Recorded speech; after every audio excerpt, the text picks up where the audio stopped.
Hi, everybody. Welcome to episode 121 of Games My Mom Found. I am Mike Albertin, and who's has a curse tonight with me? Michael K. Dynasty. Okay. And I'm Mike Fallek. I am cursed by this game. This game's unbeatable. Now, listen, I got a beef with you guys off mic. I got a beef with Angelo Grant. Everyone tell me which version is the good version. Can we just there like... one. Oh, well, someone said Japanese version. Who cares? The I don't Japanese know. version is the good version. Because Why is it good? I hate this. I hate this. Why it's is it less good? dumb. What's less dumb? What's less dumb? Oh, We should introduce what we're talking about Hey, first. Castlevania 3, catch up, everyone. Well, actually, Mike, where might people want to know you from? #cult.org. Now I'm featured on Rizzle. 1.1 million views on Rizzle. Still Damn. going up. Go check out that app. Pretty damn good. Yeah, it's pretty damn good. They sponsored a season of #cult. That's up there. We're featured on the main page. Go download Rizzle. Hey, you sick of people not seeing your content? Go be an early adopter for once. Rizzle. And they supported it. For a split second, I thought you were talking to me. I'm like, people probably know me from this podcast, Mike. Sorry, wrong Yeah. Mike. Yeah, the return of guest Mike. Yeah.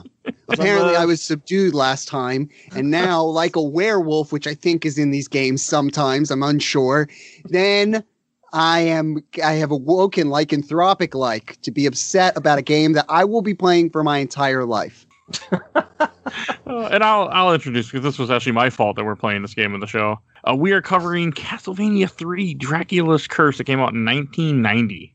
I love this game. Let me be clear here. I love this game. I don't know why. It is much like Jonathan Harker being trapped in... No, well, he never liked him. I'm in the thrall of the game. It's a good game. It's just really fucking Amazing hard. game. Mm-hmm. Well, we should say there's two different versions of this. Both me and regular Mike played it on the Japanese version, which is, how do you pronounce that? Akumaju Densetsu. I'm going to go with that. Because there's certain changes that they made. I think, one, do you take less damage?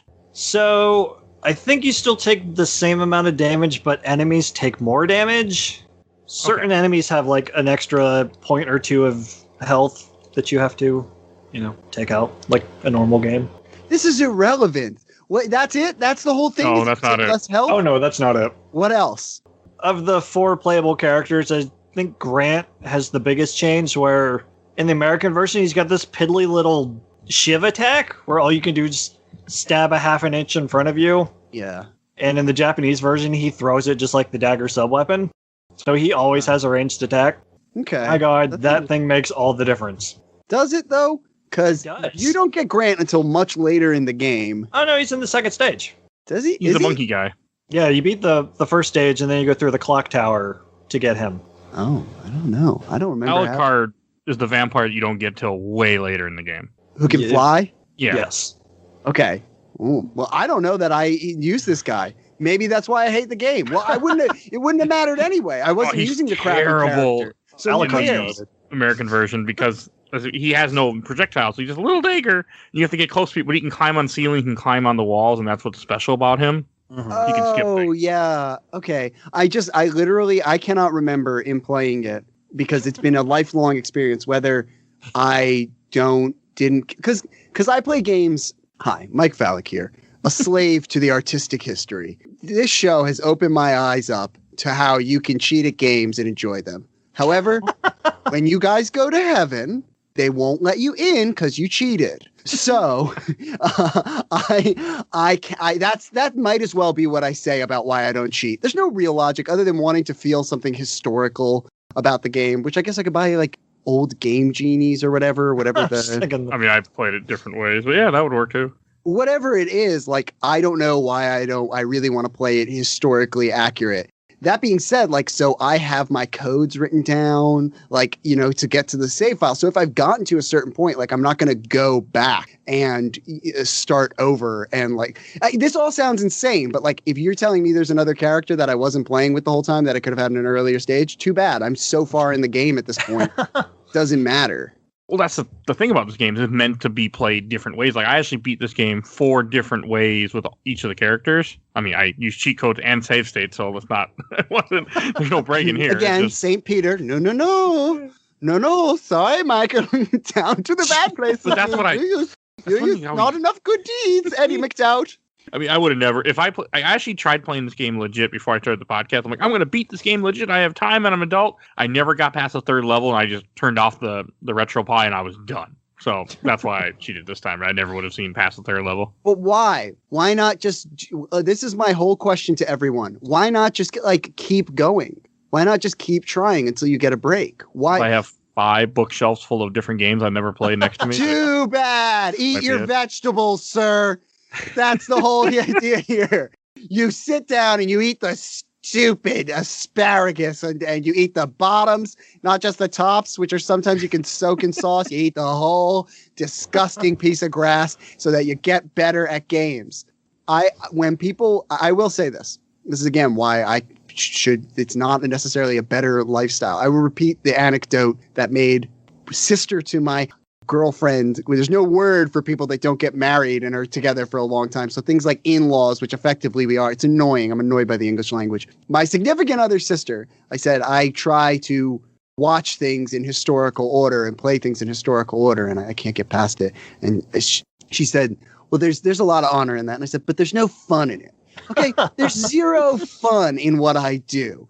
When people watch me play games, like these games, I started to play retro games. I play them historically, right? So the games that come up at the same time are Contra 3, right? But right after, and Contra as well, and Castlevania 3. These games sort of are the same kind of within a few historical years of each other in playing them. Contra, Castlevania, Contra 3, Alien Wars, as it's called. But when people watch you play, I think it would be illuminating. A lot of times what you see on the internet is speed runs. I play the same level. There will be times I'll be playing for 3 hours and I'm just playing the same section over and over and over again for 3 hours and I don't make any progress. I mean, that it's maddening to most people, but you should do it once, everyone. They made a whole genre about that. It's like, that's what Dark Souls is now. You just play the same area until you finally learn it. No, because Dark Souls is easier, and it's just it is easier. Dark Souls is way easier than Castlevania 3. Oh, yeah. And Dark Souls is more of a it is a reaction time game. Dark Souls, I could be convinced, is a genre made after, when you play Mega Man through the first time and you get into a level and then it's like giant gear coming at you. Like that's Dark Souls. Is like the art of this weird reaction that doesn't matter and doesn't actually say who you are as a gamer. This is something different.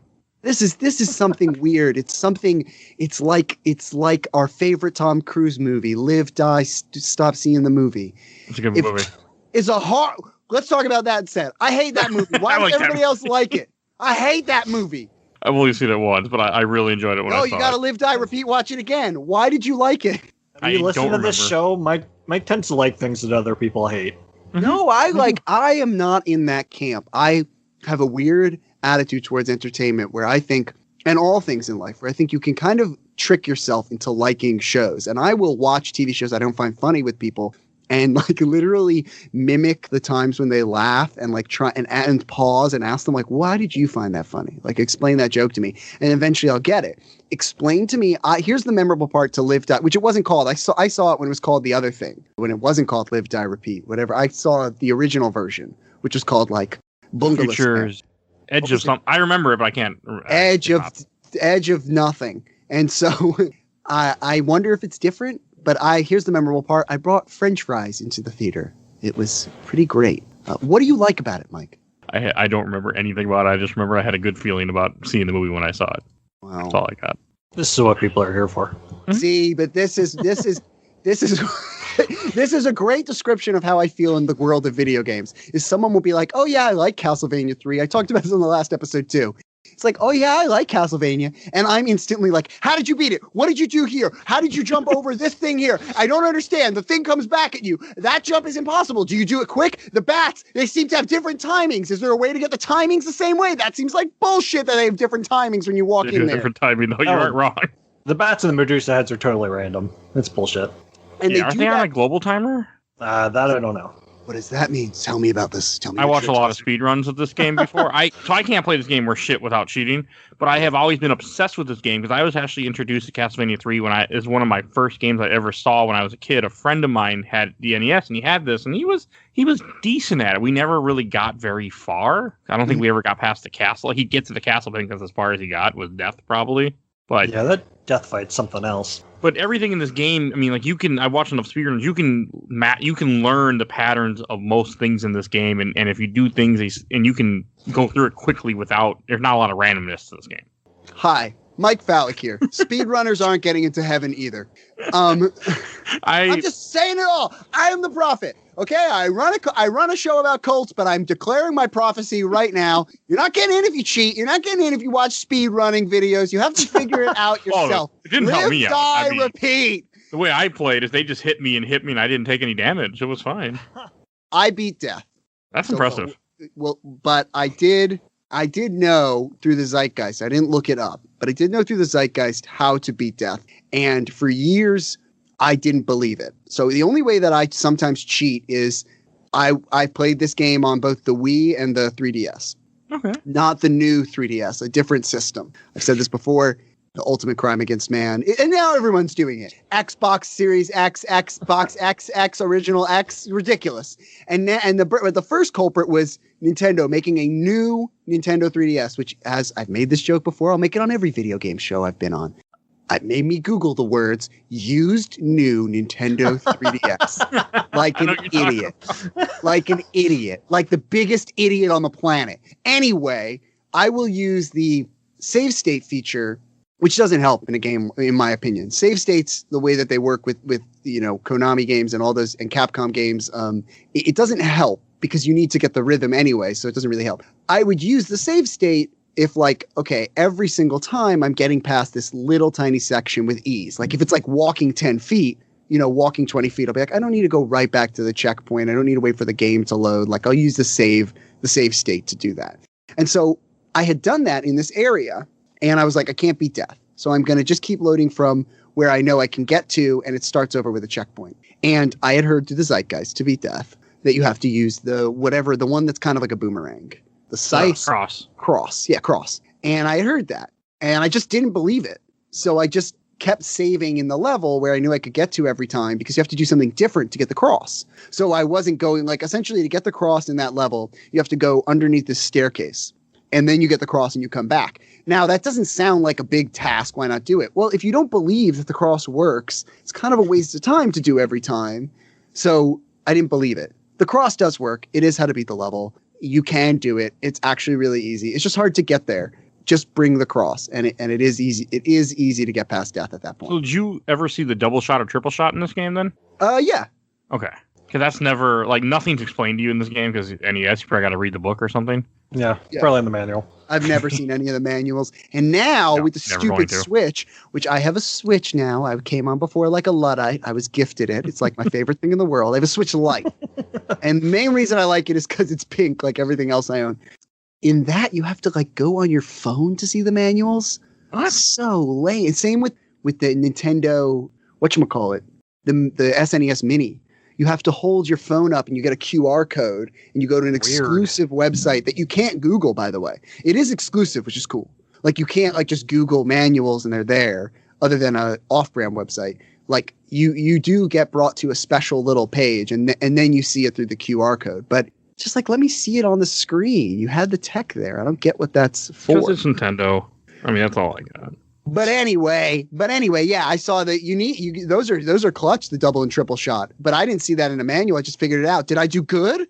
Am I good or is that average? I only knew about it because speedrunners told me they would talk about it. That's all I knew about it. But you don't just whip every wall you come across?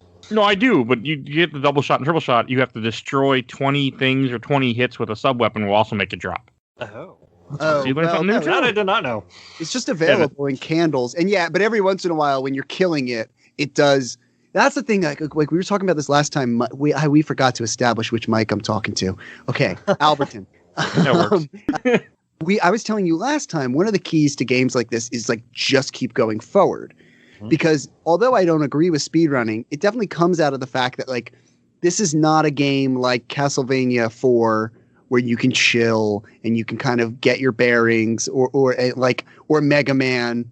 You need to like just honestly keep moving. And the reason that you do, once you really get into the game the right way, see the double and triple shot. And yeah, the drop is really like weird. It comes down and then kind of moves with you for a little. It's like kind of cool. It feels like the game is broken the first time it happens. But like the reason it happens is because when you're playing the game well, it is I'm going to listen, Hughes. I'll give you credit for 1 second. It is a little bit like Dark Souls in that you kind of memorize and have a rhythm and get a run going.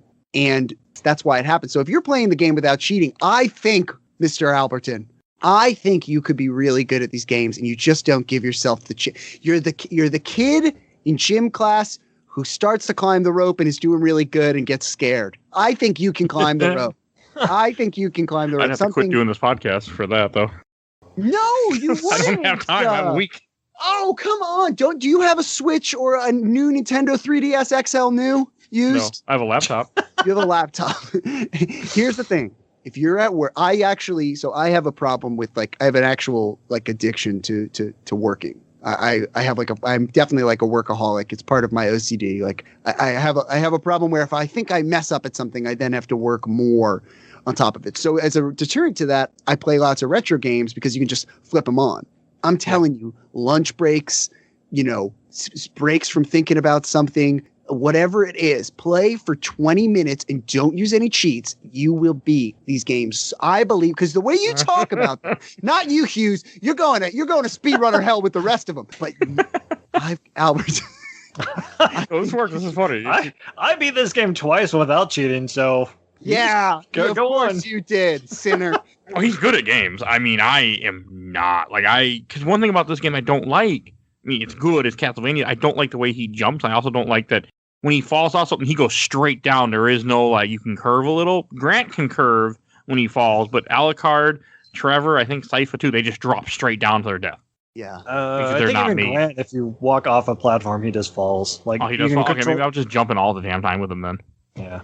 Because he also jumps higher. This is an instance where I think playing on certified, I know this is going to sound so fanboyish and so Nintendo-y, and I want to hear what Hughes hears about it because he is a sinner and we have to love them.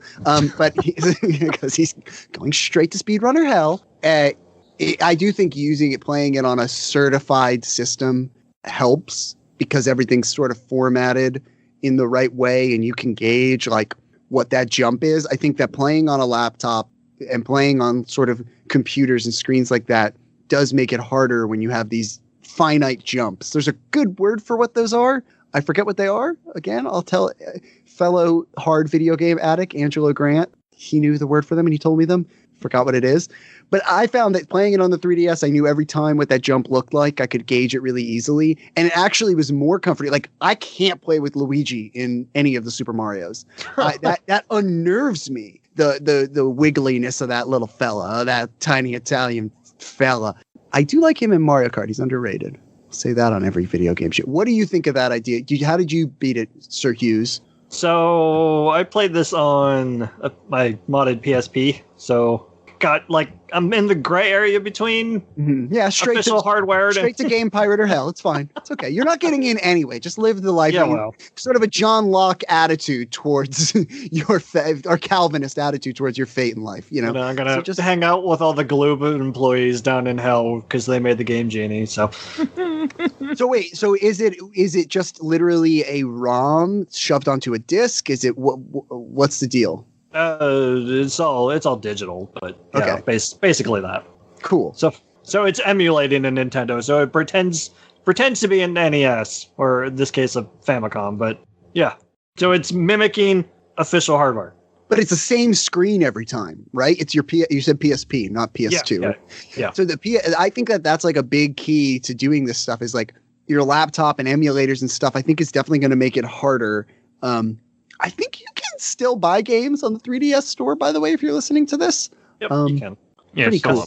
Castlevania 3 is $5 on there. Ooh, I got it for, I think, a sale. You'll never see the end of it, but it's worth it. I think I will wait for that to go on sale. You gotta save that money. Or you pay $20 on the Switch and get that collection that's got every Castlevania game on it. So how did you beat it? That will never happen. But how did that collection will never come out? How did you beat the game, Hughes? So I got to Grant. So I did the first stage, did the clock tower, and got Grant, and I exclusively used him for the rest of the game. Cheating! Welcome to hell! Not cheating. It's within the game's parameters. It's legit. A Japanese game's parameters. Well, yeah, that's fair. But I did beat it as Sypha too, so I don't she's have not. Sypha's really damn good, though. She does. Her instead of having the normal sub weapons like the holy water and the cross and whatnot, she has different magic spells, and they are quite useful. I also always thought it was a guy for the longest time because in the English version it goes, he wants to join you or something, him or he, because there was a mistranslation there. Mistranslation, yep. See, this is where I'm fascinated with you, Albertin. You read things, but you don't listen. I don't listen to music either in games. I agree with you. I did in this game. Oh, you yeah, listen to the music. Yeah, because again, it comes from that era where something that I played as a kid, where I can listen to the music and it sticks with me. Where stuff from a certain era I don't listen to anymore. Do you want no allies in this music hate thing? Why didn't you just lie and tell me you didn't listen to it? Normally I don't, though. But this is where my not listening to music comes from. This and games from that I'm more fond of in my childhood, which is like, PlayStation 1. Is like, well, PlayStation 1 because the games were terrible and you play the same levels over and over again. But like, except for Tony Hawk, which I was jamming. But like, this is where really my habit of not listening. And this is the one place you can convince people, Albertin, is that because it's like you have to play the same level over and over and over again. And it's like mind numbing at that point. You can't do it. The music's so good. Yeah, it is good. So is a lot of songs. But guess what? I don't torture myself and listen to them over and over and over again all the time. I didn't hear it over and over again because I just reloaded the save state and kept going. So I didn't have that issue if they hit. But I first played the game with just save states, so I wasn't using like Game Genie codes. I could still die instead of play careful. When I got to death, that's when that went out the window, and I just used Game Genie codes and beat the game the rest of the way like that. What codes? What code? Because I'm always of the opinion too that I've been on record. I think I said this on this show too. The Capcom code for the lives in Contra and a lot of other cheats that were available and widely known. Again, this is because of my historical context. I knew about those cheats and I sort of felt like they don't help. What code specifically did you use to beat this game? Infinite life, so they couldn't hurt me. And I used save states so I didn't fall down any holes. So invincibility you could have? Yes. Okay, well then what is that even a game? Hey, I still got it's a movie that you could jump slightly in. It's a guided tour at that point. At best, this is VR porn. You could look up and down. Is essentially what it is. VR porn. You could slightly, because the screen moves up when you jump. Sometimes you could slightly look up and down at the level. That's what you play. Hey, but you know what? After all the years of doing this, that actually sounds lovely. You know what? I mean, I actually, because of cheating, I went through all 16 levels of this game. I beat the game with all 4 characters. I got to see everything, and it's so cool. There's a museum in New York, people will know it, called the PS1. It's part of MoMA, but it's the weird area where like actual modern art is, like people doing weird crap like today, as opposed to MoMA, which sometimes has historically modern art, things from the last 100 years or so. And they did a video game exhibition. And one of the really cool things that they did was they put up on the wall like a big projection of a Mario level. Someone had done some modifications to it, but it was really cool because you could see 1-1 done like across every single thing of the wall. And so it was one level in this room, but your ability to go forward and it was based on your skill, but you could see it all at once. So there's an artistic reason to do what you did, and I would go with that. But again, going straight to hell because you listen to the music, and that's fine. It's not, look, I'm not here to judge. I'm just here to give out sentences. That's my whole job. Okay. No, I mean, no, I don't I save state all the damn time and I cheat game, but normally once I beat a game in any form for the show, it's over, it's done. I move on. This was a strange situation where I kept wanting to play as all the characters, but I wanted to experience just the way that each one handles different. Because Trevor is your normal Castlevania. He has his whip. And I also want to say in the Japanese version, the whip is a little bit longer. Right, Mike? I have not seen anything about that. Okay, maybe I'm just hallucinating. The other, Hughes. No, which whip? The third whip. When you power all the way up. The third whip is even longer than it is. Huh. That's interesting. I think so. I mean, it feels like it might have been, but then again, it's been a long time since I did just play. Because I started up the English version first. I couldn't find the Japanese ROM, and then Hughes sent me the Japanese ROM, so I just played that way. That doesn't seem like an advantage, to be honest, the third whip being longer. The first whip being longer sounds great. Nah, because the first whip is so garbage. Yeah, because characters get so close. If that whip being any longer, like, and I even have this problem, if it wasn't for the way that Castlevania 4 works with, like, that the middle of your whip sometimes counts, it's hard. It's like a huge distance to aim, that kind of thing. And, like, the platforms are definitely designed to, you're kind of falling off and you're kind of just trying to get on. So to me, I don't think that would make a lot of stuff easier, especially since the longer the whip, the longer the animation to get it back is. I don't know that would help a ton. I think I'm just making up that. That doesn't look to be one of the things. Yeah, the Grant using the dagger, Alucard only using one heart when he's in bat form versus in the American version, it's more. Well, that's horse shit, then. That's like the whole thing. Alucard sucks anyway. No, you stop it. He is the weakest. As a guy who played this game 4 different times, like when it comes to his little ball attack, if he doesn't hit him with more than one, it takes 2 balls to kill a Medusa head. Yeah. But he can flare. He can flare around. Yeah, which is as long as he also has the hardest. By going his route, you end up going the hardest way of getting to the castle. Oh, man. 7-05. Fuck that stage. That thing sucks. You can skip it with Alucard and just fly up the complete area that you were in. If you have hearts. If you die at any point and you start with, like, 5, I think, you have to wait for... So, we should explain it for the listeners. You're in this pit, and it's constantly raining blocks on you, and you basically have to wait until they're tall enough to access the next area. But like I said, if you die, you don't have the heart, so you can't just fly up there. And even then, you can get hit by a block, turns you back into Alucard, fall to your death. Oh, man, it's bad. It sucks. See, but that's one of those ones that this is where I'm trying to tell people about these games, is like, that's one of those levels where you're overthinking it. There are a lot of levels in these games where it's just like, just walk forward. Not in this part. Trust me. Trust me. I know it seems like you can't. Listen, you're going to have to do some maneuvering, but just move forward is like a big, you should be, and like trying to save hearts or whatever, do a thing. You should just be focusing on like, I want to try the front of this level with just move forward. Just move forward and see what happens. Like you should, in every Konami and Capcom game, you should go into it and be like, I'm going to try and do it as if I know how to speedrun, and you will make a lot more progress than you think. And you'll get literally, for the level he's talking about, literally the blocks are falling down. You have to jump on the blocks after they fall to climb up. There is no speedrunning it. There is no getting, it's miserable. I tried it twice. I played it twice. Which one are you talking about? Hold on. Now I got to look up 75. If you go during, because the thing about this game is you have a whole map that shows you love, and the whole point is you're trying to get to Dracula's castle. And you go 2 different routes. There's one route where you see like a graveyard and you go onto a boat to go get Sypha. There's another route where you go to the swamp to get Alucard, but somewhere in that swamp, depending on which way you go, is where you end up going through an area where you'll be in the bottom part of getting to his castle, and these blocks just keep falling. I stand by my statement. No, you can't speed it. You can't speed it, but like you just got to chill. Oh, I tried it for a good 45 minutes and finally gave up. Yeah, it sucks.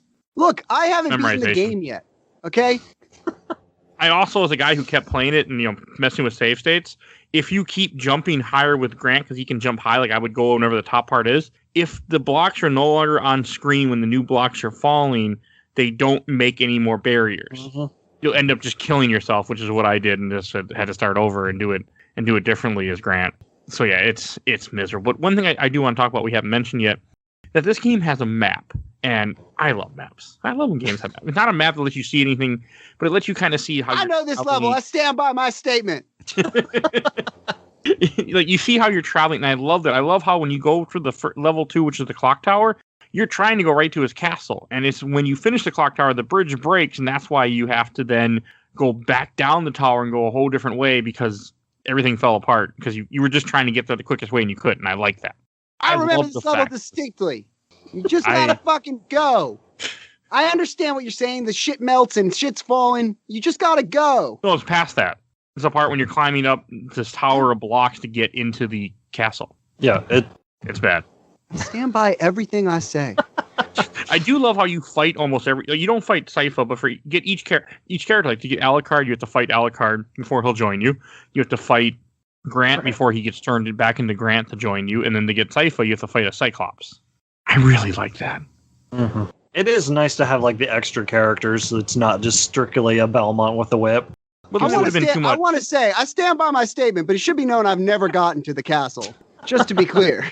I stand by other my route belief. is much easier. If you go the route of Sypha and you don't go down into the swamp, like when I was a kid, we never went down to the swamp because I think my friend who owned this game said, no, you don't go that way. It's too hard. You always go Sypha, you go to the ship, and then you skip a few levels and you go into the tower, into the castle, where if you go down the other path, you go into the swamp, and you get Alucard, and you go. You did go to my favorite level though, was down there where you went into a freaking like water place where you fight the boss. You get him down to a sliver of his health, and then he floods the whole arena. You have to go chase after him, kinda. I don't remember that. You might have not done it. You have to go a different path I never went before during the Alucard area that led to it.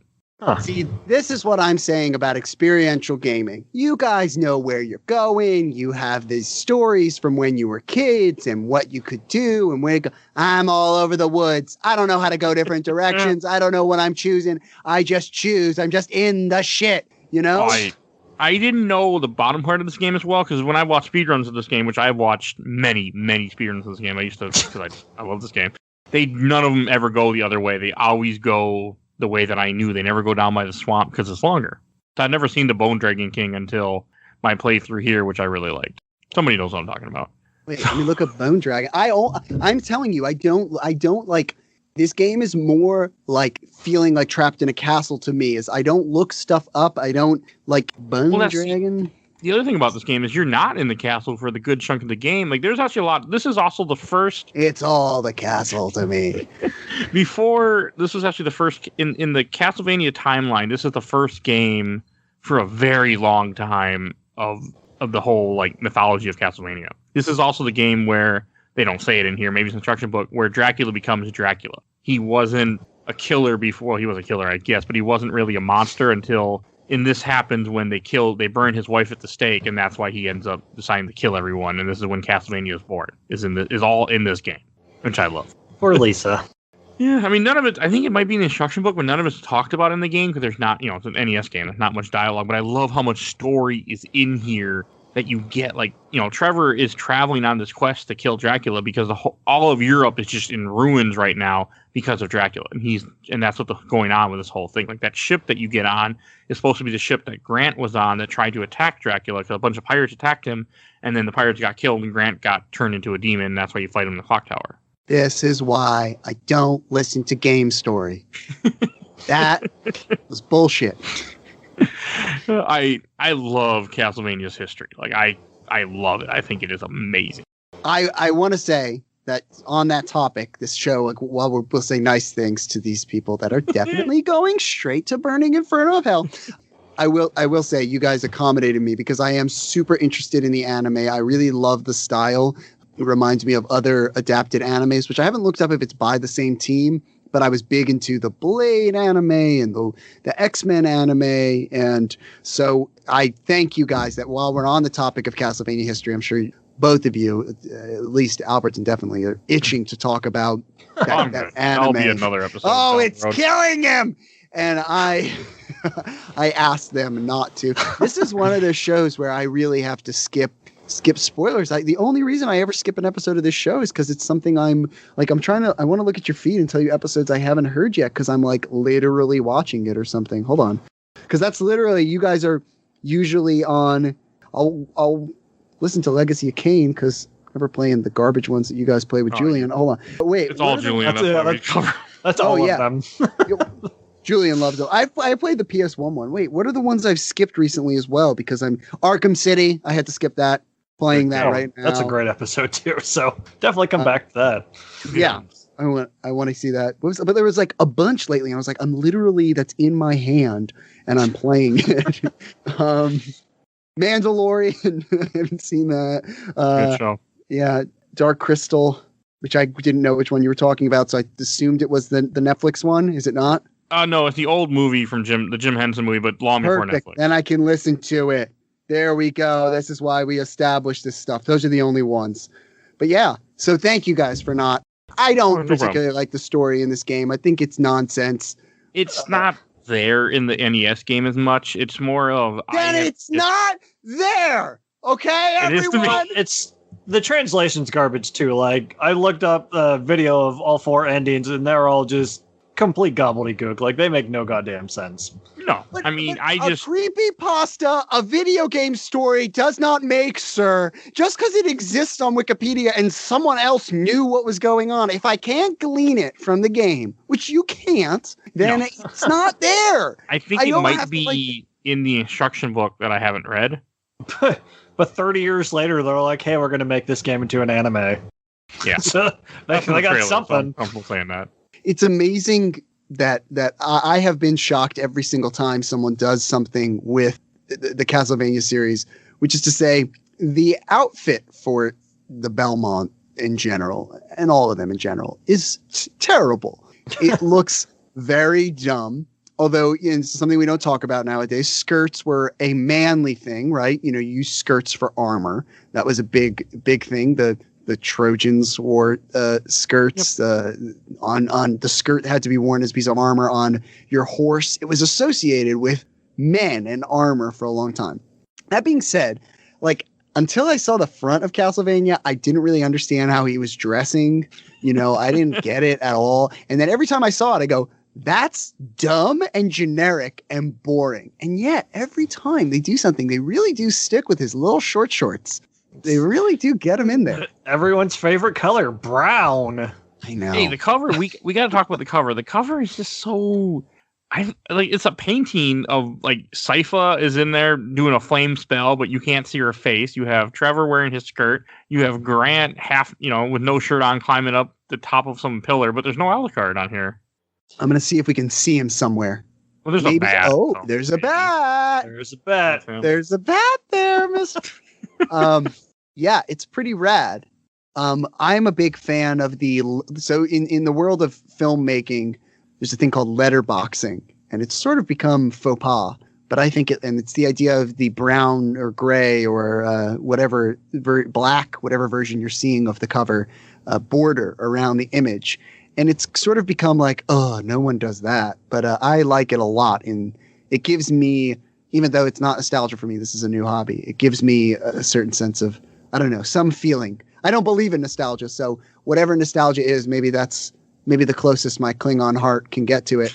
But it and I like that they, even in doing that, break the letterbox in this cover. It sort of goes out. It's sort of Dracula's power knows no bounds. It goes outside the little gray area that we didn't need to have, but it goes outside of it. Screw you. You can win a trip to Dracula's hometown, according to the cover. Boy, doesn't that sound like a place you want to be? I think they would have changed that. What do we all think about fighting skeletons? I don't think a whip would be a very good weapon for fighting skeletons. Let me say something. I don't think a whip's a very good weapon. I don't think a whip's a very good weapon either. This is a whip that's engraved with the spirit of someone that was going to be turned to a vampire that a Belmont loved, and that's why it gives it power. Uh-huh. None of that is in this game, by the way. That's way later, but yeah. I could give you the entire timeline of Castlevania. I'll bring up something controversial. Feel free to cut it out. There's a certain implication to this type of whip being used by Indiana Jones and Simon Belmont. Which is to say, this whip only has two purposes in our society. One, Simon Belmont, Indiana Jones. The other, whipping slave. Those are the only two times this whip appears. It's not for anything other than doing that. There is no martial art dedicated to it. It's not a weapon that's used anywhere other than horrific stories of hurting Jews and black people. So it is weird that this is so. There's something satisfying about seeing Indiana Jones fighting Nazis with it. I'm a big fan of that. But it's in the Bible mentioned for whipping slaves, and it's mentioned in America's history for whipping slaves. Yeah, so you're going to go the sexual route with that. No one. My brain did, yes. Yeah, my brain. No one uses that. You wouldn't use this type of whip. No. Never. You'd use a flogging whip. That's what I thought you were going to go with. Ninetail. Feel free to cut it all out. I think it's really interesting to talk about. That would be an interesting idea for a weapon, right? And actually, that type of whip would fit more of a Simon Belmont's character because those whips had a place in history for self-flagellation in the church, in the Catholic Church in particular. That he's not exactly associated with the church because the church got rid of the Belmonts because they feared them. Yeah, but he uses a cross, dog. And so it would make sense that he would use other things used in Christianity. Holy water. He starts out in some kind of monastery, doesn't he? Like that? Yes, but not in the American version. That cross is not as shiny as it was in the It's so stupid. It's still a cross. Like, Nintendo's infamous for just completely taking out crosses. And, like, the cross is still there, but it doesn't have the little glow marks coming out of it. Oh, it's stupid. The changes they made were dumb. Yeah, but it's like it still has the effect of a religious artifact too. It's stupid, but I mean, to a certain extent, I get it. To a certain extent, I think I know everyone makes fun of this. Now that we're getting into the controversial elements of Dracula's Curse, because there's a lot more meat. Like when I come back for Castlevania 4, there's a lot more meat to talk about with Castlevania 4 gameplay wise. So let's get into the controversial elements. They hide it in the walls. All that meat. They hide the meat in the walls, as I said on the last episode. So let's get to the meat. Okay. The meat that's only in certain spots, and it's not enough of it. That's one thing I don't like about this game when I was trying to play legit. Well, I was leaving save state, but there's not enough health I want to have more ways to refill my health, and they're very slim. There's not a lot of sinners. Get good, bro. No. Yeah. It's not like I'm not even saying that as a mean thing. I'm saying that is exactly what the designers of the game think. They were never like, do you think you have enough health? And someone would be like, dude, literally, yeah, put some health in there because it's impossible before and after. But yeah, give them some health. Like, they're not thinking, someone put the health in probably by accident, you know? Yeah. Like, whoops, we left health. I know it's very much the time, but the way to have more health is to not get hit. That's what Mike said. Yeah. Yeah, my grandpa was a boxer, and his best boxing advice was to avoid the supine position, to which people ask, what is the supine position? And my grandpa, who was pretty old when he would do this, would lay on his back and go, this is the supine position. So the best way to win at boxing is not to get hit. The controversial elements of Castlevania. Hold on. I was going somewhere with this. We had the whipping, and then what was the next thing that I was going to say? Everyone remember for me. Oh, man. Okay. Everyone talk, because I want to hear your guys' thoughts on this. Everyone talks about Nintendo taking out Christianity and religion in our version of the games. What are your thoughts on that? And then I want to share because I feel as though the gaming community has one opinion and I have a different one. What are your guys' thoughts on that? It's kind of like the way that American anime took out all the Japanese references. Like, everyone knows the rice ball is a jelly donut from Pokemon incident. But like, that kind of stuff is interesting because it's different. Like, if you take that stuff away, then people aren't going to seek it out. I think Nintendo just didn't want to be associated with something they thought could be misconstrued as controversial. Like, they say two things you always don't talk about are politics and religion. So they're like, well, we take religion out, then people won't talk about it.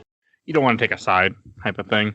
Yeah, that's what you think too, Albert? I mean, I say leave it in there, especially with something that's taking place in the 14, because this is supposed to be 1476, I think, or somewhere around there.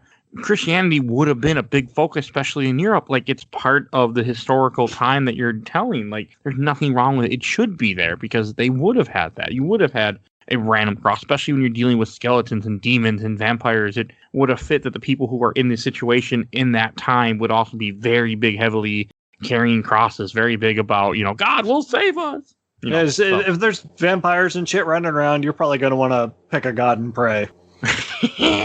So both those two opinions are generally what I hear. And I'm happy to hear that I have a separate opinion from them so that I don't feel like, oh, maybe I'm missing this opinion from other people.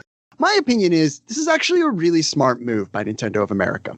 And it's a really intuitive move to know they're like, oh, hey, like, it's just historical. People were crazy into Christianity back then. And like, this is like a story and it's fantasy and like it's the magic being real. And like, I don't know, it's part of our story. We're just using it. Americans are super into Christianity. Perhaps as being raised Jewish, I have a different perspective on this, but I feel like if you left a lot of the Christian imagery that is put in there. Now with this game, it's ridiculous, right? They didn't really take out that much, but there's other games where it's more prevalent. The stupid stuff where something is one type of, is one type of symbol and then it's changed. That's just busy work. But like taking out a lot of the Christian themes, I think is a smart move because you have no idea. I don't want to sit here and say, here's how Americans would react to this thing, but you have no idea how Americans react to Christianity. It could be good in the wrong direction. It could be like, oh yeah, this game's all about Christianity and like we should like Nintendo should is a company that supports this Christian belief or that, or it could be bad in the wrong direction and being like, no, you can't put Christian stuff in it. That's not okay. Or it could be bad in the good direction where then it becomes the symbol of like hating, like Christianity is, Christianity's stupid and dumb. And so it belongs in a fantasy game. And so now you have like sort of weird Christian hating people on your side, or, like there's so many different ways that Christianity can be taken in America that I actually think it gets made fun of all the time. And I'm here to say, I think it's one of the smartest moves this company's ever made. That being compared to the worst thing they ever did, which was new Nintendo 3DS. I want to exaggerate this again. I had to Google use new Nintendo 3DS, to which they would say, I had in my inbox at one point, use new Nintendo 3DS condition good new. What is going on? But how new was it? They don't know how to name stuff. Oh yeah, then we got new Super Mario Brothers and now new Pokemon Snap coming out. It's You not just a put the name. year at the end of it. I mean, like Resident Evil when the HD came out, just Resident Evil. It wasn't. You just put the year there next to it. Yeah. No, Or new you Nintendo 3DS was their way of adding things to it and marketing it in a way. To who? To who? The 0 people that bought a new Nintendo 3DS. A lot of people. I have one next to me, so I got nothing. You have to one? say. Is it good? Wait, hold on. Let's talk for a second. Here's the only reason I won't. Well, now I have the Switch, and so it's now I consider that kind of my mobile system. Do you have the thing that lets you have like the joystick attached to it too? The nub. Oh, No, I don't. I just bought it off some guy, and I haven't played it. Oh, in a you while. gotta get the nub. That's the whole reason to get it. You gotta get Yeah, the just- nub, and you gotta get Skylanders on that thing. It came with a set when I paid the $150 is what he handed me, so that's how. So you don't know. So no nub. No. Get the nub. A couple things I still want to say about Castlevania 3 that we haven't touched on yet is one, I do want to say like I think the boss fights are interesting enough, and I do like the fact that like the doppelganger you fight later on in the game changes depending on no matter what character you have, that's what character you're going to fight in the doppelganger fight. I think that's cool. I also want to mention that in this game you can switch characters when you have another character with you at any time just by pressing select. And it to help only you takes kind like a full 30 seconds to transform between them. Yes, but the game freezes. It's still Oh, it's super long annoying. as hell. I mean, the game also glitched. It didn't glitch, but it lagged on me a couple times when the Medusa heads were on screen during some of the clock tower, where you can tell they're really pushing the NES to Oh, its yeah. limit. It chugs a little bit. Yeah, I guess. What do you mean by glitch? I've seen it where, like, if you move forward too quickly for enemies coming forward, like you can kind of see the edge of the lines for the enemy. Like, but did you see other glitches? No, it's just a slowdown. That's what I was referencing. Okay, I was super into the one thing that I would do is if I flew as Alucard, I was very into like the feeling of dropping down out of that, like, and switching before you drop down. It was something that amused me for a while. I was big into it. I got off on the pausing and even though there was 30 seconds, it felt like Sailor Moon space. You know what I mean? Like, it doesn't take Sailor Moon or the Digimon that long to change. Yeah. But it felt earned to me in a lot of ways. I'm trying to think of games where there is instant transformation. Like Trine, that game where you can change between the warrior, the wizard. I just got Trine. Oh man, it's good. I'm You'll gonna enjoy get that. to instant transform. That's why I can't think of it. That's not where I thought this podcast would go. This episode. I just want to let everyone know I have a Nintendo Switch and I've been playing a buttload of games for it. Now let's do a whole other episode about Breath of the Wild. It was definitely supposed to be Breath of the Someday. Wild is nothing. What is Breath of the Wild? Don't want to play. Also, one of my other issues with this game, if I was playing this legit, is I don't like with Death. Death has 2 forms, which really irritated the hell out of me. Is what broke me. And Dracula has 3 forms. I was very surprised. I'm like, yeah, I finally beat Death, and then he transformed into this giant head. I'm like, oh shit. There's a really easy way to do that fight, depending on what your sub weapons are at, because you can just hit him. you can, if you stay in the center of the room, you can dodge him pretty well, depending on. I went to the left side, and then he just cornered me and killed me. So the first time I beat him, you can save state right before the fight, trying to play legit. I ended up with 1 hit of health left, and then he just murdered me, and then I was done. Death was where I finally started using save states. Like, I was playing, and when I would get a game over, I would start the stage over, just like you would on normal console. And when I got to death, he kicked my ass the first time. I'm like, okay, well, I'll go through the stage again. And he beat me again.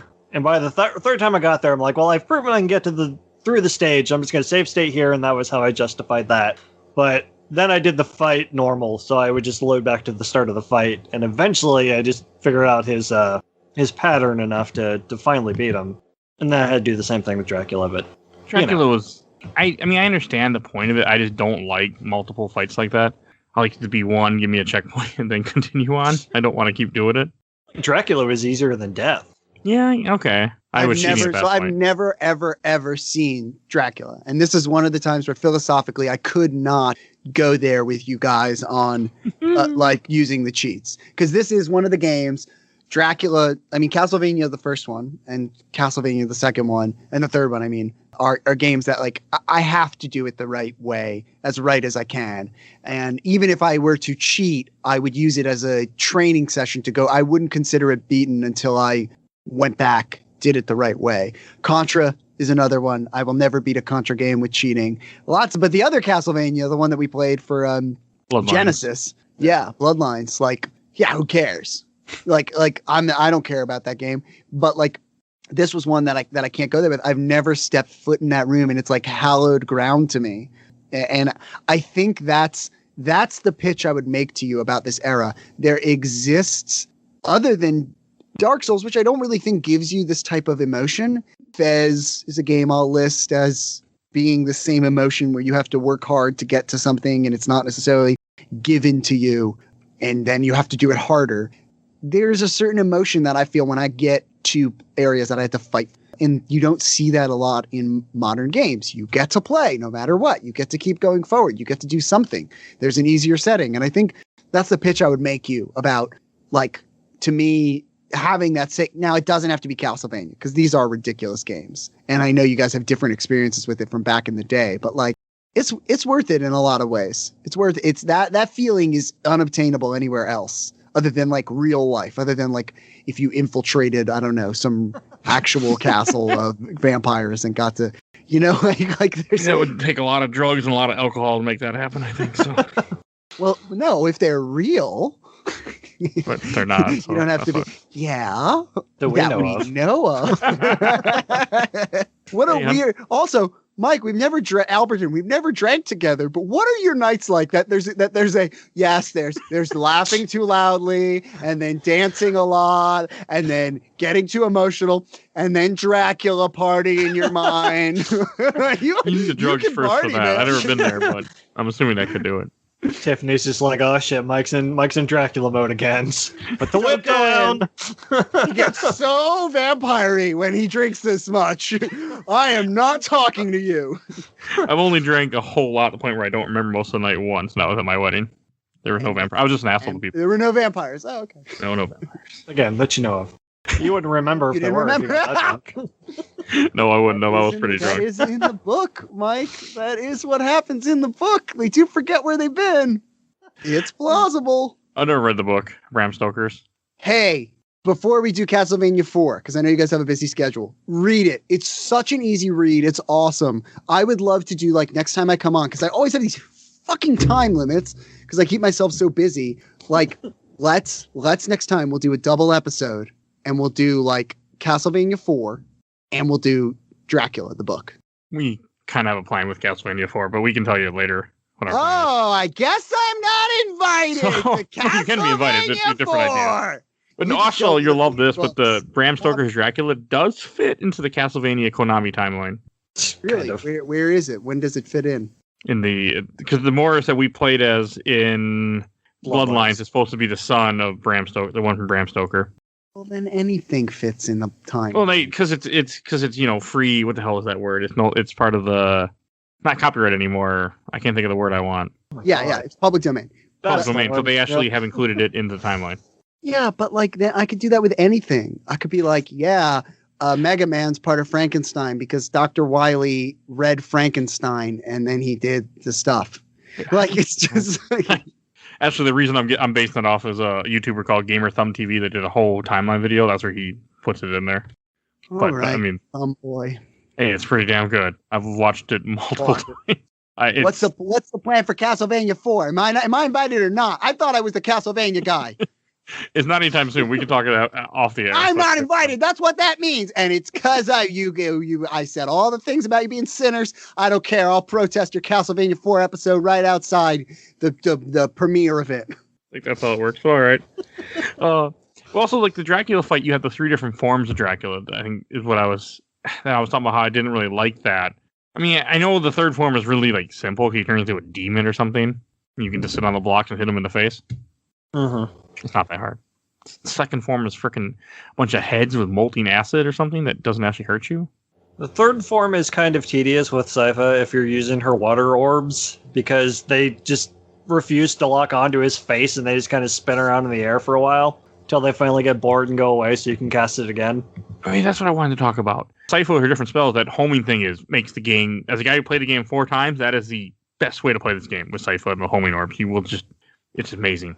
I liked all of her spells except for the ice one because it just kind of freezes enemies and then they go down in one hit, but it's more fun to set them on fire or to use the homing orbs. You can freeze them and jump on them to get above platforms and speedrun the game. See, I tried to do that and I took damage for some reason. So I'm like, okay, apparently that doesn't work, and then I never tried it again, and then I read that and I'm like, well, hold on. It's not how it worked for me.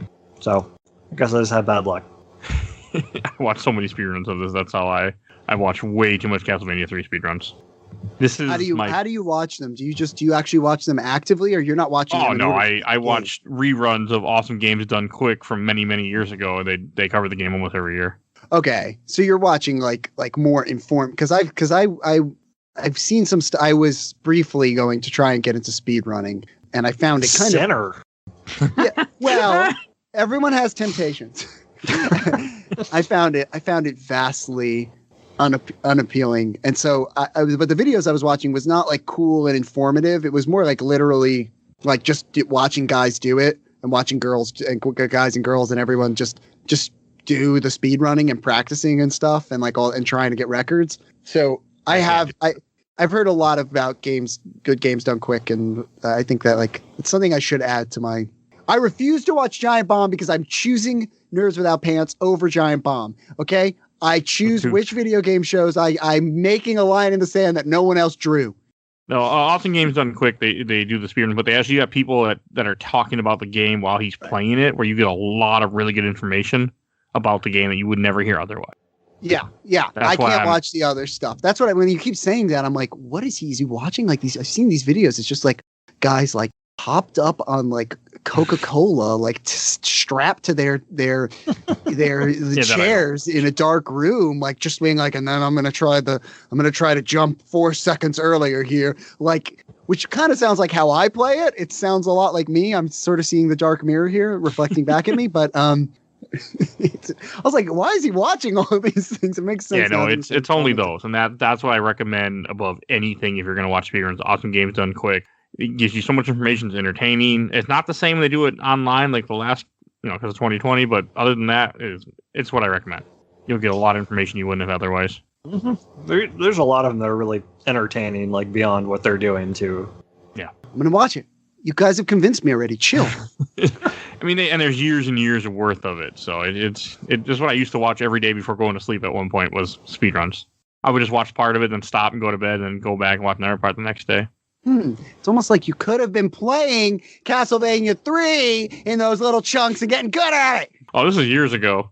Oh yeah, this game didn't. So it was 1989, right? No, before this game. It was that time when Castlevania had come out in 1989, but in 1990, but then in YouTube had come out in 89. What are you talking about? I wasn't even born until 87. So yeah.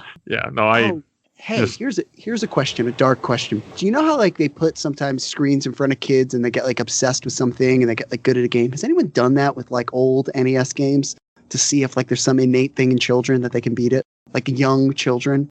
Has the Army done any experiments on like very small children, like 3 or 2, to see if they can beat Castlevania 3. It's like the monkeys with typewriters thing. Well, eventually they're gonna put out like the next great American novel. More like Ender's Game, where I think that my like maybe there's like or whatchamacallit, Casper the Friendly Ghost, where only kids can see how to beat Castlevania 3. To them, there's some old woman in a chair. You can see the spirits. I once saw Castlevania 3 when I was your age too.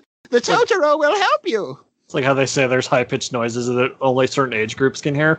I have a whole thing on this. I could talk for hours about how I'm against subsonic noise, but I won't. It's one of the things I genuinely believe. Look up the hum, people. Look up the hum. It's a real thing people suffer from when they get older. Okay. Yeah. Talk about real conspiracies. I'll explain it since you're not going to Google it, since these guys didn't help. As you get older, you can hear lower frequencies, and there are people in their 50s who can hear the hum of like electronics. They can hear like just the idea of like electricity running, and they can hear like, you know, low hums that most of us don't hear most of the time, like just, you know, like water running through the pipes really low below us, and it drives people nuts. The hum. All right. Man, this show is went in some places I was not expecting. You wanted not docile Mike. Yeah. You got not docile Mike. And we're going to do it a little differently since we are losing the other Mike here soon. We're going to do Shelf Stacker Box before we do question. Just that way we can get it out of the way before when we still do question. We'll do questions afterwards. And then I can just run away in the night. Yes. I know we're losing about 15 minutes here. So since we did last time, we did add stack now to the list. Shelf means something you really like. Stack being kind of the gray area where you want to put it. You're not sure. And box means something you don't like. We added a third option since the last time you were on the show. I am aware of the options. Okay. And for the listeners, the first time, Castlevania. We might grab some people who were like, oh, I remember this game as a kid, because a lot of people did. I mean, I do, but I don't remember the castle as a kid. This is also the first game, technically through the lineage way of the timeline. This is the first game with the castle. This is where the castle began. So Interesting. Lament doesn't have the castle? It doesn't have Dracula. Exactly. Oh, that's right. Yeah, I can, I'll say that Okay, for another wait, episode. so now I want to know. You have to send me this video that you watched. So did Dracula didn't build the castle then, is what they're saying? He did. Dracula's not in in Lament of Innocence, which is the first game so far in the Castlevania timeline. You play as the first Belmont, Leon Belmont, but you're going after a regular vampire named Walter, who's just powerful, who captured his wife, and things that happen lead to Dracula becoming there. But Dracula was not there before. And then he hires carpenters, or does he build the castle? It seems as though he builds the castle magically, right? Because in Castlevania 2, it sinks, right? And it's pretty much created by chaos. In Frozen, where she just kind of makes it out of the ice. Yeah, let's name other magic castles that come out of Howl's. I think Howl makes his castle out of. That's the second Miyazaki reference. If you've caught them all, you will get a prize. All right, let's keep going. All right, and Mike, since how do you pronounce your name? Fallek? Yep. Okay, why don't you go first? The Shelf Stacker Box. See, this is interesting. because the instinct is to say I'm going to play the game. I've been forced to shelf it. I've been forced to keep the game. I've been forced to keep it in my house. Do I want to? Is the real question here.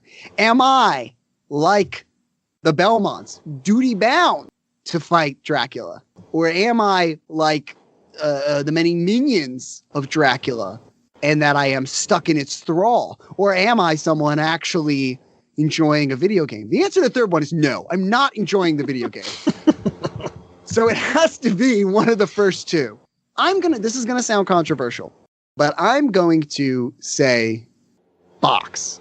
Okay. Because theoretically, I wish to, like the chaotic Frozen Castle, throw it in the trash like so many Frozen 2s and get rid of it and never have it in my life again. But I can't. I'm stuck. So that's my answer. Frozen 2 sucks. Other Mikes, what was your answer? Frozen 2 is a horrible movie. It's fine. It's not fine. There's nothing in the background. They forgot to do the backgrounds. The songs have nothing to do with the plot. Also, if anyone else is looking at the Castlevania 3 Dracula's Curse cover, does it not look like the witch is doing that thing where you hold up aerosol to a lighter and not actually doing a spell? I have no idea what he's talking about. I've never Go seen look Frozen at the 2. Jack. Oh, Frozen 2's terrible. Don't see Frozen 2. The songs aren't very good. The songs have very little to do with the plot. The plot's very bad, and it was made during quarantine, and there's nothing in the background. There are scenes where you're like, is this finished yet? Never seen Frozen 1 all the way either, so. Well, let it go. Wow, you went there. Mike, what about Hughes? Mike, what about you? Surprisingly, I'm gonna have to put this on the shelf. Like, as I've gone on record many times, I don't play games for challenge, and I tend to hate them. But, like, guess Mike was saying, there's just something about actually getting through something like this game that you didn't think you could, I guess, and actually overcoming the challenge. And I don't know, it's something I don't get with other games. Like, I don't play Dark Souls and stuff because everyone's like, oh, it's so rewarding when you finally get through this. So it's like, I don't get that feeling. But something in this game triggered it, and I was like, holy crap, I finally beat this game, and I didn't cheat. Played within the game's parameters, and like I beat it twice, and after all these years. But yeah, I don't know. I'm definitely already looking at getting that Castlevania Anniversary Collection for the Switch because I want to play this again. I want to try the American version to see if I can beat it too. Spoiler alert, you can't. Well, You probably can't, knowing you, but it is more annoying. It's not that much different, though. It's much harder. Very annoying. Keep moving forward. Keep moving forward. Hey, this is the guy who beat Darkwing Duck. So there was that. Without rewind. Yeah, so I have faith in you. You can do it just fine. And you should buy the Anniversary Collection. You can help out Konami go, hey, we should not do anything with this series and make more pachinko machines. So. We'll put Silent Hill 3 and Dead by Daylight or whatever it's coming to now. I will go on the record on every video game show about this too. Stop making fun of pachinko machines. I want to play pachinko in America, and every time they get mentioned in this country, you people make fun of them. It's a cool gambling game that actually involves some skill, and I want to play it. I'm not making fun of pachinko. We're making fun of Konami. Yes, you are. I want to play Castlevania pachinko, and every time there's a joke, never happens. I don't even know what a pachinko machine is, to be honest. Exactly, because you make fun of it all the time. All right, I'll go next, and I'm the only one left. I'm actually going to put this on the shelf, too. I really enjoyed this game. I enjoyed it because I was cheating. If I wasn't using save states and I wasn't using in-game genie codes, I never would have seen the castle. This game would have been in the box and I was garbage. But because I was cheating and I got to experience all of the game, I really enjoyed it. It's a great Castlevania game. It's hard as hell, but it's a great little Castlevania game. And it's definitely my favorite of the three, but that's not saying a lot. So, and maybe it's my favorite of the classic Castlevania styles, the ones I played. Yeah, I'd say it's my favorite of those. I haven't played the two Rondo Blood ones yet. Oh, yeah. But I've played it. I've started them and got massacred very quickly. So I think it's safe to say where they're going to go for me. But yeah, so it's going on the shelf, and I'm glad that we played Dracula's Curse. Do you put 4 in that category of classic games and stuff? I'd say 4. Anything that's not in the Symphony of the Night style. 4 is much better. We'll find out. Multiple characters. But like movability and like jumping better and like being a playable game. I never beat 4 legit either, and I've tried and tried and tried and tried. So we're going to do it together. I haven't beaten it yet either. I was planning on beating it for the show, but I'm not invited, apparently. They're going to invite Dracula on. All right. Oh, and Mike, do you want to give a shout out to your podcast? Yeah, #Cult. It's a project about talking about, I know we've talked about on this show very openly. I'm really proud of Mike Albertin and Mike Hughes for actually sharing times where they felt coerced and abused and manipulated. It takes a lot of balls to do in a serious moment too. And we talk about coercion. We talk about cults on the internet. We talk about MGTOW as a cult. And right now on Rizzle, RIZZLE, you can see our mini series, the first season of this documentary we're making about cults. Go! I don't like plugs, and I do this because I think it's a good cause. Okay, and I know you have to go in here shortly. Oh well, that was a bummer after my nice thing. No, I don't mean like that. I'm just watching your time. Well, I know you have to go. Thanks, Mike. Now leave. Yeah. I have been given. Behind the curtain, people, I've been given the secret thing of what's going on. They were throwing me a surprise party for Castlevania 4, and they didn't want to say. Thank you, guys. It's insider information. I ruined it. All right. And since now we're doing things out of order, so I think we should do Of course, listener questions, memories, and comments. I actually got some about this game. Not as many as I was hoping for, but I did get some. First, from the Nintendo NES Supergroup. Let's see what I got here. Actually, no, I got a lot from these. From Durzo Blint. I ran through Symphony Night just last week. Best Castlevania, hands down. What that has to do with 3, I don't know. But, okay, you are right. Symphony Night is the best Castlevania. So I haven't played that one either. I have it for the Xbox. The Xbox 360. I have that along with some other Konami games. I don't remember what. I didn't really care about. Games? Yeah, they did. I always say the Symphony of the Night's my favorite game, and then like I don't know, Portrait of Ruins. I know that's not Maybe is this commenter maybe saying, is this perhaps this timeline now, Albertin? Is it somehow the third in the timeline, Symphony of the Night?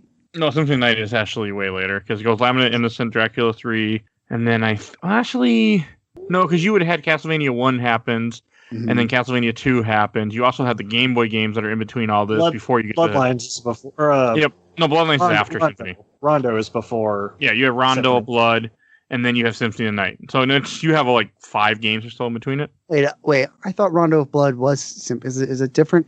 Yeah, it's different. Rondo of Blood is the game that takes place right before Symphony of the Night happens, where you play as Richter Belmont. Symphony of the Night, where Richter Belmont has defeated Dracula in his game. 2 years later, a year later, has gone missing. Alucard wakes up after being asleep from the end of this game, where he kills Dracula. So he puts himself to sleep for like 300 years, and he wakes up.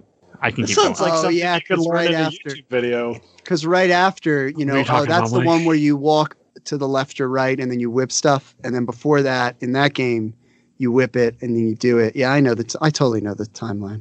You do it. I know the entire timeline pretty well. Yeah, I know, but I know it too. So we all know it, and it's the one where you go. And the comic, it's also canon. The comics where you whip it. Yeah. Terrible comic. Really? It's garbage. We did an episode about it last year. It's garbage. It's something else. You don't need to read it. No one needs to read it. Download our episode, but you don't need to read the comic. All right, and another one here from Jared Dunn. Watching the animated Netflix show brought back a lot of memories of this game, especially being able to play as different characters.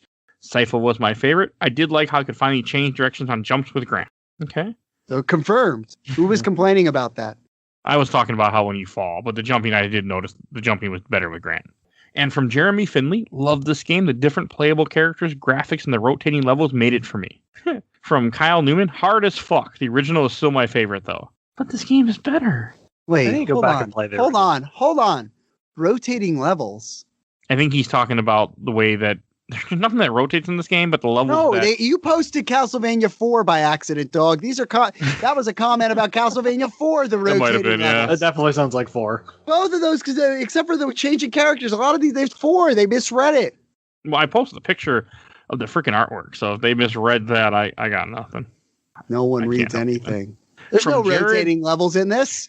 No. Well, I mean, there are the levels that move up and down. Could that be rotating? No. It's so clearly, and there's a very distinct moment in Castlevania 4 where you rotate. I know what you're talking about. I hate that. Yeah, this person's wrong. You're going to speedrunner hell. Sorry. Not getting in. Said it. From this one, from Jared Brentlinger. This game was the first game that made me cuss. Man, do I love it. You mean curse? Depends on where you are. From Paul Mallory. Who's Belmont? Cuss. Is it? Oh my God. That's how stupid using the word cuss is. I'm from the East Coast. I'm here to make fun of everything you love. Castlevania 3, Dracula's cuss. That's the worst thing I've ever heard in my life. I mean, I grew up people using the word cuss. I don't hear it anymore, but I grew up with that too. Yeah, I hate it so bad. Except for Dracula's cuss. Oh, made my day. Yeah. The joke I wrote on your show made my day. Just in case anyone was playing bingo at home. And you play as a Trevor Belmont, as we said many times to answer that guy's question. Yeah. And what path did you choose? From Jason Hamlin? Well, I picked every path over this game. The easy one. The easy one is Sypha. Well, yeah, that too. But the Sypha path or Sypha path, that's the one you want to go. When you're prompted to go with the graveyard or the swamp, you pick the graveyard if you want to be able to beat the game. Well, Master Sypha Diaz has been dead many years, and so I too must go If anyone understood that reference from Attack of the Clones. Okay. Mike's favorite Star Wars movie. Yeah. I love Attack of the Clones as well. Perfect. Okay. Bye, everyone. All right, bye, 79 Mike. Star Wars. Bye. All right. And if you want to follow his show, you will see a link in the show notes to his podcast. And now back to more comments and memories from Jesse Bluvan. I love how much the cover says. So much going on, but really shows off the different characters and story. One of the best covers, in my opinion. Pretty good. It's definitely like that 80s. We're going to put in this super highly defined artwork instead of sprites or whatever. It's very product of the 80s. I'd rather have Sprite. Like the Kid Icarus cover? I've never seen the Kid Icarus cover. I don't think. I'm sure you have. You say that, and I'm just like, I can't picture it in my head. I can picture the one for Game Boy, but not the original Kid Icarus. Yeah, I still don't. Okay, that is god awful. It's sprites, though. That was that area where Nintendo's first party ones were. They're just like, we're going to use the in-game sprites because this is what the game looks like. Yeah. Because Atari did the same thing that Konami did, where it's like the highly defined art. Like, this is not evocative of what the game actually is. That's what I grew up with. That's my Kid Icarus that I know. Myth and Monsters, the second one for Game Boy. I like that cover art. I'd take him over the one from Captain N. All right, and then and then these are also questions from the Castlevania, one of the Castlevania groups that I posted in. From Simon Cormu, the music was epic. You know, I agree. We brought up earlier. Yeah, the song in the first stage beginning is still one of my favorite Castlevania tracks. It's amazing. I was just had the music on. I don't listen to music. I had a podcast on at a certain point later on. I was getting kind of tired of, but I did play this game 4 times. That's actually something else we didn't mention is there's something in the Famicom version. It's got like an extra sound chip or something, so the music sounds just that much better than the NES version. Which the NES version is still fine, but they're both great, is what I'm saying. And then from George Belmont, I have 2 things I'm going to read. The replay value, 4 endings. And he said, help me for those who could not deal with the difficulty. I guess there's a code you can put in that does something? Gives you 10 lives. Nice. I like how the last 2 commenters, the first one was Simon and this one is Belmont. Did you pick those? No, I did not. That was not on purpose. That's actually how the comments fell in when they commented. Nice. Okay, from Robert W. Barr. This is not only the best NES game, but one of the greatest video games ever made. Wow. Okay. High praise. Yeah. Yeah. Okay. I assume he hasn't played a whole lot of games, but okay. This is a good game, so. You famously hate on the NES, so it's got to at least be up there for you. I have to make a jab at the NES, yeah. It's NES. But no, I will agree. This is a great game. This is probably one of the best NES games, sure. I will go there. I will say that. Not a high bar, but I will go there.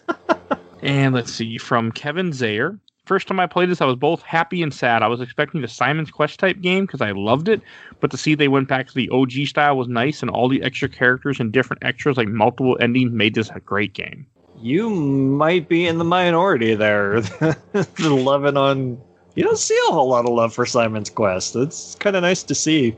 No, because it's just not I've never played it, but I know without the translation errors, it's a much better game. Yeah, there's a ROM hack that's called Castlevania 2 Redacted where they fix a lot of the issues. I do really want to play that for a certain show. That would be the way to play it. And then from this one, from Brian Jacobson, Japanese version is much better. You don't say. Yeah, yep. And since people do keep bringing up a lot of endings in these comments, I do want to say the ending is just, we didn't really talk about it, it's just whoever you beat the game with standing on a cliff overlooking the castle. And there's a little bit of text that comes up, and that's it. Oh, and the text is gibberish, but I like for us. With Japanese. Well, yeah, but even the English one it's not great. It feels like it was also mistranslated. First of all, Alucard, it says he feels great guilt for killing his father, but they mistranslated it to quilts. I do like Cyphus because they apparently fell in love during this little adventure and they kind of lean in on each other during the ending. That was cute. Yeah, no, because she goes on. I want to say Yoko is from the same bloodline as Cypher. Yeah. Yep. Too. Oh, yeah. That reminds me. I was going to talk about. So, Dawn of Sorrow has a mode that's kind of a callback to this where you play as Julius Belmont, Yoko, and Alucard. And they it kind of plays like this, where you can switch between them, going through the Dawn of Sorrow map to fight quote unquote Dracula. My only issue with that is they both have different sprites, but Alucard's the same sprite in Symphony of the Night. They didn't make a new sprite. Yeah, well, they could have. It also bums me out that Grant has never come back, and he's in Judgment, but that doesn't count. He's also not in the anime because Warren Ellis didn't like him. Lame. That's the only reason he's not in the anime. Grant's awesome. The anime, which we might cover someday on the show. That might be without me. Okay, then yeah, I figure it's about to end. I watched the first episode or two, and I'm like, this is clearly not something that it's not for me. It's not. The first couple episodes are not good.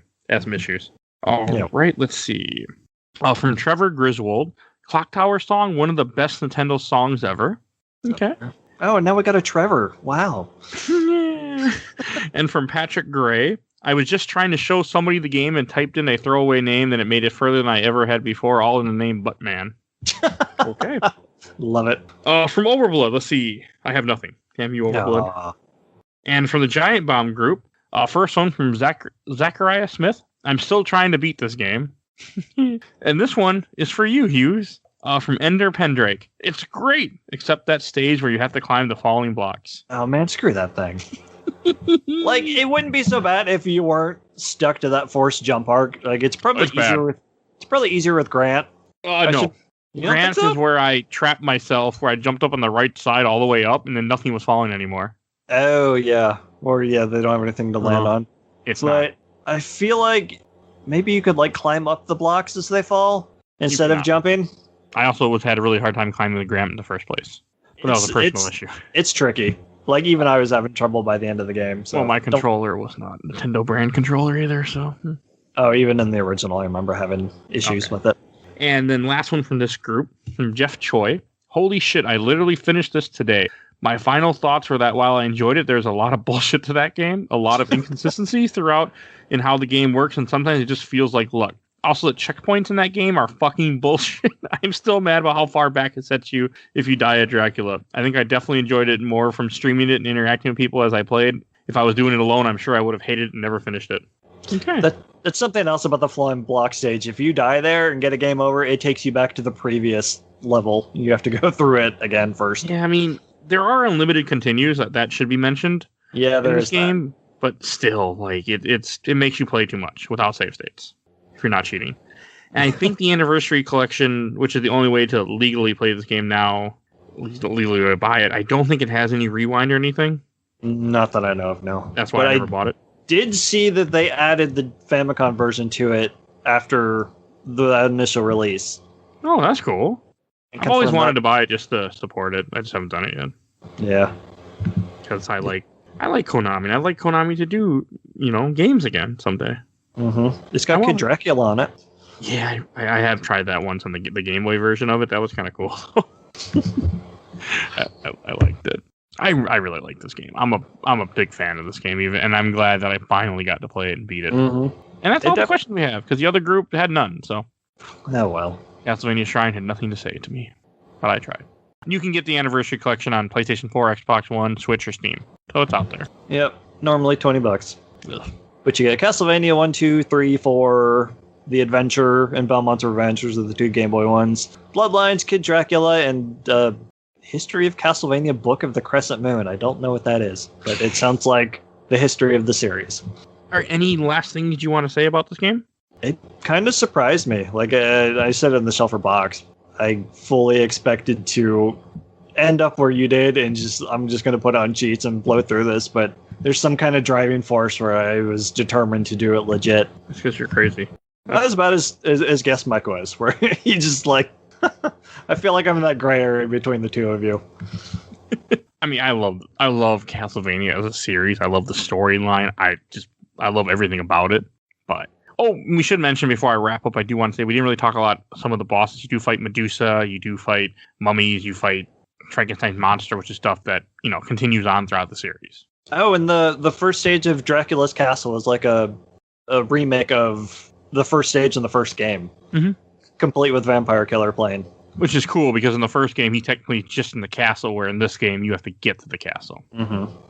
It's very cool. All right, and before I do go to plugs, I do want to say if you want more Castlevania, we have covered a bunch of them. Well, we covered a few throughout the show. Episode 101, we covered Symphony of the Night.